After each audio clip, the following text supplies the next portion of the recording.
देखो यार, पढ़ाई लिखाई सबसे इंपॉर्टेंट होती है अगर आप यूपीएससी की बात करते हो तो। लेकिन अगर मैं अपने बारे में बताऊं तो मैं पढ़ाई लिखाई में सबसे कमजोर था। मेरे गांव तक का जो रास्ता भी था वो भी इतना छोटा था कि गाड़ियां भी नहीं आ सकती थी ढंग से। मतलब हाई स्कूल 46%, इंटरमीडिएट 53%, ग्रेजुएशन 56%। ये सारा का सारा जो स्कोर है ना, ये सिर्फ और सिर्फ खराब है। मेरे पास केवल एक किताबें थी एडवांस लेवल की, और उसके बाद एनसीईआरटी थी बस। और 1.5 साल मैंने प्रिपरेशन किया और फाइनल सिलेक्शन हो गया। तो आप डेफिनेटली बहुत कुछ आज सीखने वाले हैं कि कैसे एक औसत बच्चा यूपीएससी क्लियर कर सकता है। हेलो दोस्तों, मैं हूं Narendra Kumar Yadav. I belong to IRS 2009 batch. तो यूपीएससी की मेरी क्या जर्नी थी, आज हम उस पर पूरी बात करने वाले हैं।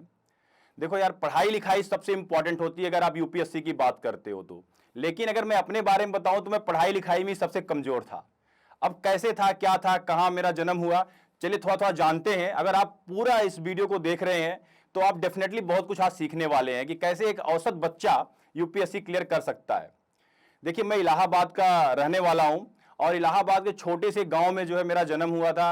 और वहां पे पढ़ाई लिखाई का बहुत अच्छा माहौल नहीं था। तो कहते नहीं, एक लाइफ में छोटे छोटे जो इवेंट्स होते हैं वो आपको कहीं ना कहीं बहुत आगे ले जाते हैं। तो मेरे लाइफ में भी एक ऐसा इवेंट्स है जहां मैं गांव से निकल के शहर में आया।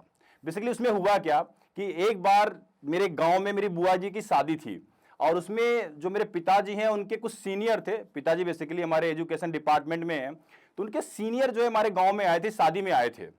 और वहां पे मतलब मेरे गांव तक का जो रास्ता भी था वो भी इतना छोटा था कि गाड़ियां भी नहीं आ सकती थी ढंग से।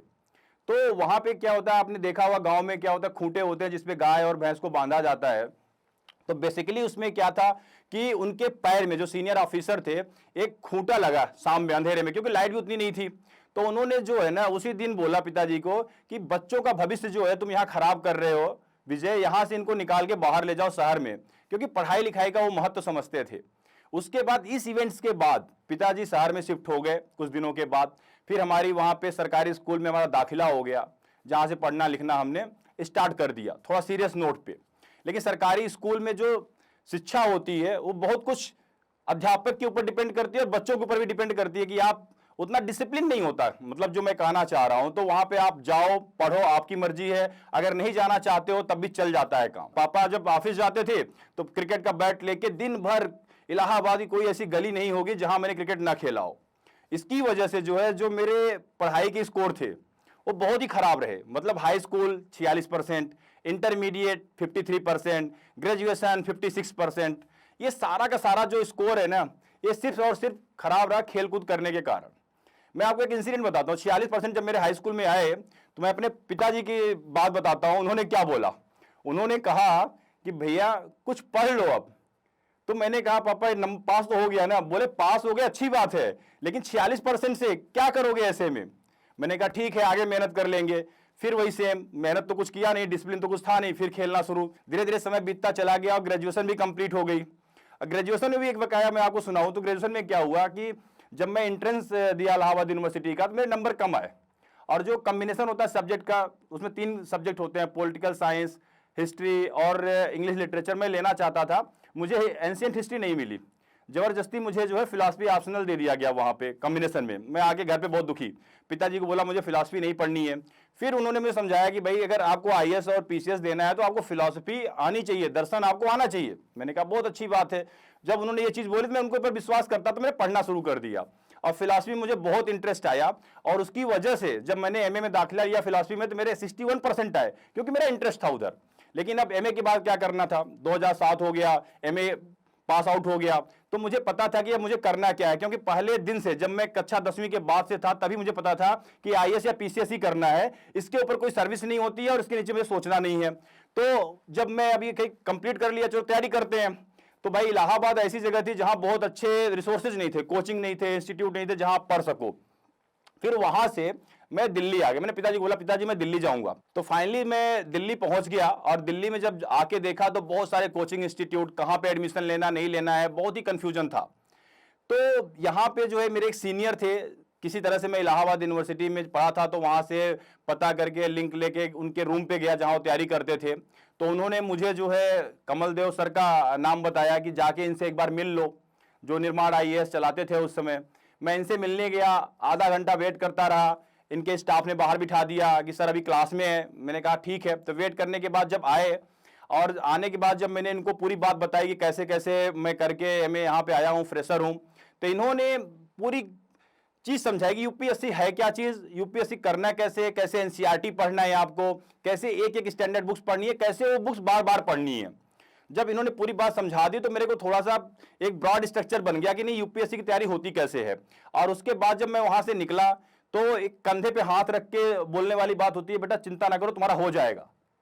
तो मतलब ये जो फेथ, जो पिताजी का फेथ था कि ठीक है जो करना है करो, टीचर जब यहां बोल रहे हैं कि हो जाएगा, तो मुझे लगा यार ये तो बहुत आसान है, हो जाएगा। लोग खामखा ऐसे बोलते हैं बहुत मुश्किल एग्जाम है। उसके बाद मैंने, आप बिलीव नहीं करोगे कि जो किताबें थी मेरे पास, केवल एक एक किताबें थी एडवांस लेवल की, और उसके बाद एनसीईआरटी थी बस।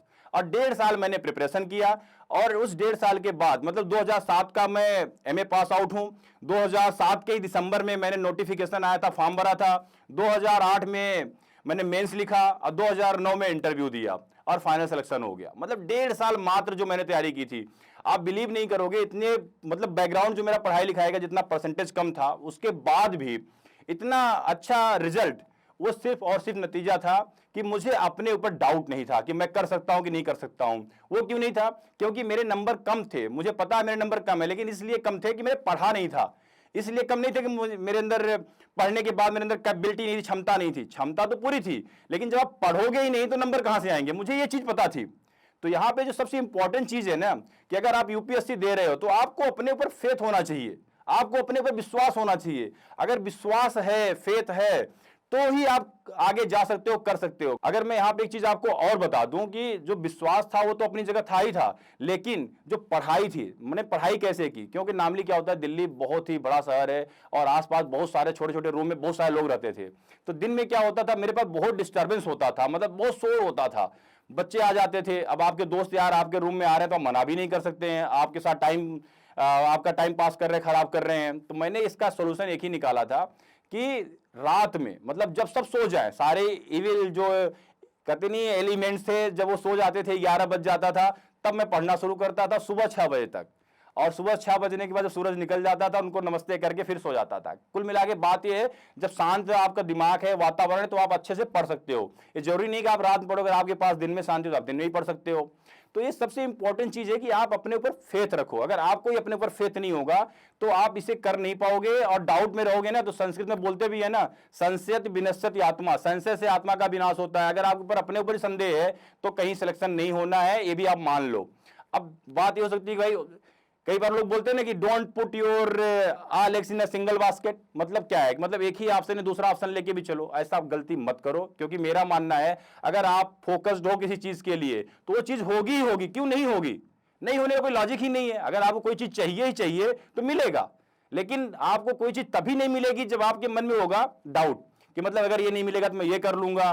फिर एनर्जी डाइवर्ट हो जाएगी और फिर आप उस तकलीफ में आ जाओगे। क्योंकि सबसे इंपॉर्टेंट चीज क्या है, जब आप किसी चीज को एक्सेप्ट करते हो तो वो चीज आपके साथ घटना शुरू कर देती है। कई बार क्या होता है कि हम अपनी लाइफ में जो है डिसीजन लेने से घबराते हैं। 10 लोगों के पास जाते हैं और बोलते हैं कि मैं क्या करूं, यूपीएससी करूं, पीसीएस करूं, आईएएस करूं, क्या करूं। सबसे बड़ी चीज है, आपसे बेहतर कोई नहीं जानता कि आपकी क्षमता क्या है, दूसरा आपको क्या ही बता देगा। और नामली मजेदार चीज आपको बताऊं, हम डिसीजंस भी लेने किसके पास जाते हैं, पूछने किसके पास जाते हैं? उसके पास जाते हैं जहां हमें पता होता है कि वो हमारी हां में हां मिलाने वाला है। सबसे इंपॉर्टेंट चीज है, क्योंकि एक इंसान क्या होता है, सम ऑफ 5 पीपल होता है, 4-5 लोगों का जो उसका सर्कल है, उसी तरह से वो इंसान भी सोचता है जैसे उसके सर्कल के लोग सोचते हैं। तो उसमें जैसे आपने सोच लिया मुझे यूपीएससी करना है, तो आप अपने दोस्त के पास जाओगे जो आपको यही बोलने वाला है कि हाँ तुम यूपीएससी ही करो। तो कहने का मतलब है कि ये जो फालतू की आप एडवाइस लेने में अपना टाइम वेस्ट करते हो वो ना करें, अपने ऊपर जो है भरोसा रखें और उसी के हिसाब से डिसीजन लें।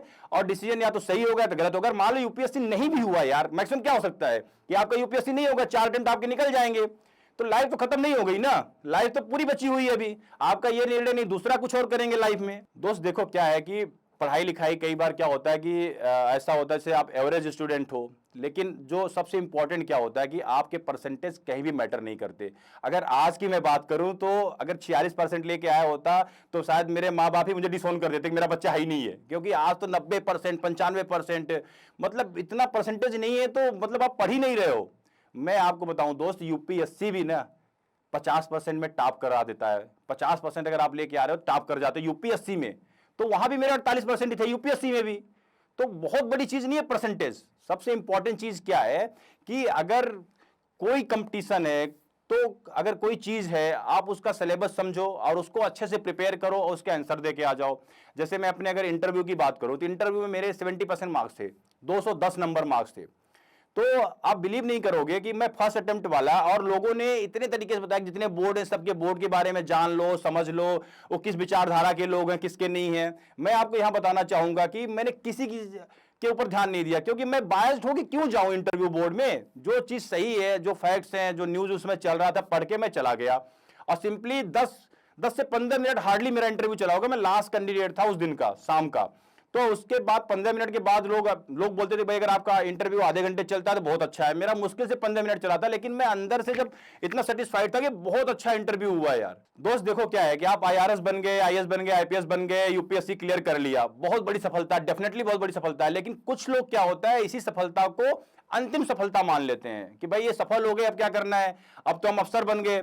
लेकिन मैं आपको बताऊं कि लाइफ में जो असली सफलता है ना, ये नहीं है कि आप जो है यूपीएससी क्लियर कर लो। यूपीएससी क्लियर करने के बाद आपकी रियल जो है ना चैलेंजेस आपके शुरू होते हैं आपके लाइफ के, और आप अपने देश के लिए क्या कंट्रीब्यूट कर रहे हो, कितना कंट्रीब्यूट कर रहे हो, वो वहां से स्टार्ट होता है। आपका दिन कैसा भी हो, आप चाहे सपोज करो लेट आए हो, कई बार लोग लेट सोते हैं, तो लेट सोने के बाद उनके पास बहाना क्या होता है कि सुबह जल्दी कैसे उठें, अब तो लेट सोए हैं, जिम कैसे जाएंगे या वर्कआउट कैसे करेंगे।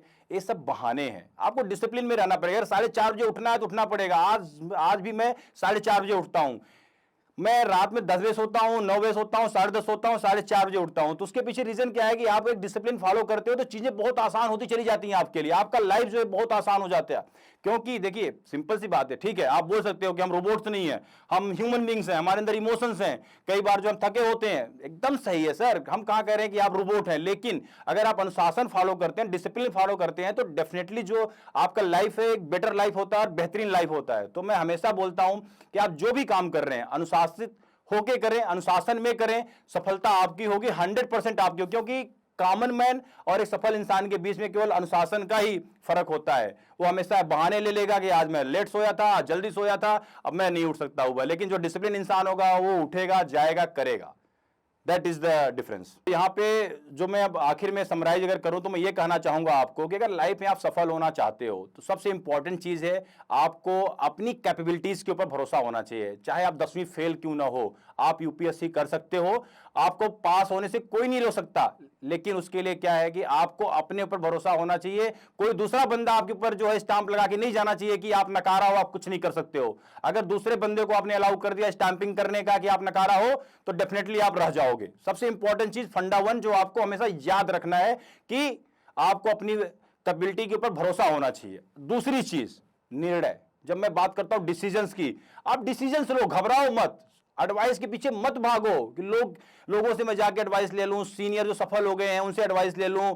या देखो आप जो है सही चीज जान लो, समझ लो, उसके लिए एडवाइस चाहिए भी आपको कि सही क्या है, गलत क्या है, क्या पढ़ना क्या नहीं पढ़ना। लेकिन उसके बाद बार बार मत भागो, अपने एक डिसीजन लो कि मुझे यूपीएससी करना है, तो फिर अपनी सारी एनर्जी उसके ऊपर लगा दो। मतलब बहुत सारे डाइवर्जेंस आएंगे, बहुत सारे आप जो है डेली कभी कभी कुछ ना कुछ लेख पढ़ने को मिलेगा कि नहीं, एक चीज नहीं, हाथ में कुछ लेके ऑप्शंस चलने चाहिए। देखो ऑप्शंस लेके आप रख सकते हो, लेकिन डाइवर्जन होगा तो सक्सेस का जो रेशियो है कम हो जाएगा। आप हमेशा जो है 2 चीजों पे काम करें, आप बिलीव करें अपनी क्षमताओं के ऊपर, निर्णय लें, आगे बढ़ें, डिसिप्लिन रहें। सफलता आपकी होगी और 100% आपकी होगी। Thank you. हेलो एस्पिरेंट्स, हम में से बहुतों का सपना है आईएएस ऑफिसर बनने का, लेकिन ये जर्नी बहुत महंगी है और इसीलिए बहुत एस्पिरेंट्स ने हमें रिक्वेस्ट किया कि क्या जोश एस्पिरेंट्स को हेल्प कर सकता है फाइनेंशियली उनकी इस जर्नी में। तो इसीलिए जोश टॉक्स ने कांटेक्ट किया इंग्लिश मीडियम के लिए एमके यादव सर को और हिंदी मीडियम के लिए निर्माण आईएएस के केडी सर को। आपने शायद नाम तो सुना ही होगा। एमके यादव सर और केडी सर दोनों ही यूपीएससी के बहुत ही फेमस टीचर्स हैं जो दिल्ली में ऑफलाइन और ऑनलाइन दोनों पढ़ाते हैं। MK यादव सर की एक बहुत ही फेमस स्टूडेंट है रितिका जिंदल मैम, जिन्होंने 2018 में AIR 88 हासिल किया। उन्होंने जोश टॉक्स भी दी हैं। उनके और बहुत से स्टूडेंट्स ने भी जोश टॉक्स दी हैं जो कुछ ही टाइम में रिलीज होने वाली है। KD सर के भी बहुत स्टूडेंट्स ने UPSC में टॉप रैंक्स प्राप्त की हैं। कुछ ही समय में उन्हीं के स्टूडेंट्स की भी टॉक्स रिलीज होने वाली है। तो हमने MK यादव सर और KD सर को कांटेक्ट किया और रिक्वेस्ट किया कि जोश की फैमिली के लिए वो एक बहुत ही बड़ी स्कॉलरशिप दे पाए, क्योंकि अब 2024 में जो भी अटेम्प्ट देना चाहते हैं उनके लिए अब तैयारी शुरू करने का टाइम आ गया है। हमें बहुत ही खुशी है कि दोनों सर ने जोश की टीम को इसमें सपोर्ट करने के लिए हाँ बोल दिया है। जोश की फैमिली के लिए KD सर और MK यादव सर दोनों ही हमें स्कॉलरशिप प्रोवाइड करेंगे, यानी कि वो क्वालिटी की एजुकेशन जिसकी फीस लाखों में जाती है अब अफोर्डेबल हो पाएगी। ये हेल्प वैल्यूएबल है सबसे ज्यादा उन नए एस्पिरेंट्स के लिए जिन्हें फाउंडेशन कोर्स करना है लेकिन लाखों की फीस वो अफोर्ड नहीं कर सकते। जोश फैमिली की ये स्कॉलरशिप पाने के लिए हम नीचे दिए गए गूगल फॉर्म को फिल कर सकते हैं। जब आपको कॉल आए तो प्लीज मेंशन करना मत भूलना कि आप जोश फैमिली के पार्ट हैं, ताकि आपको स्कॉलरशिप मिल पाए। जोश टॉक्स को बहुत गर्व है कि अब एस्पिरेंट्स को जोश सिर्फ कहानियों से नहीं बल्कि असलियत में फाइनेंशियली सपोर्ट कर पा रहा है। जोश टॉक्स का सपना कभी भी सिर्फ जोश टॉक्स बनाना नहीं था। जोश का मानना है कि हम सब में एक काबिलियत है अपनी जिंदगी में कुछ बड़ा हासिल करने की, मगर कुछ परिस्थितियों की वजह से हमारा वो अंदर का टैलेंट बाहर नहीं आ पाता। लेकिन अब कम से कम हमारी फाइनेंशियल स्थिति हमें अपने IAS बनने के सपने से रोक नहीं सकती। जोश टॉक्स एक बड़े भाई या बहन की तरह हर वक्त हम सबको जिंदगी में आगे लेके जाने के लिए प्रयास में लगा रहता है। आप जाके बस अपना 100% दीजिए, एक भी दिन जाया मत होने दीजिए, बाकी जोश संभाल लेगा। जय हिंद।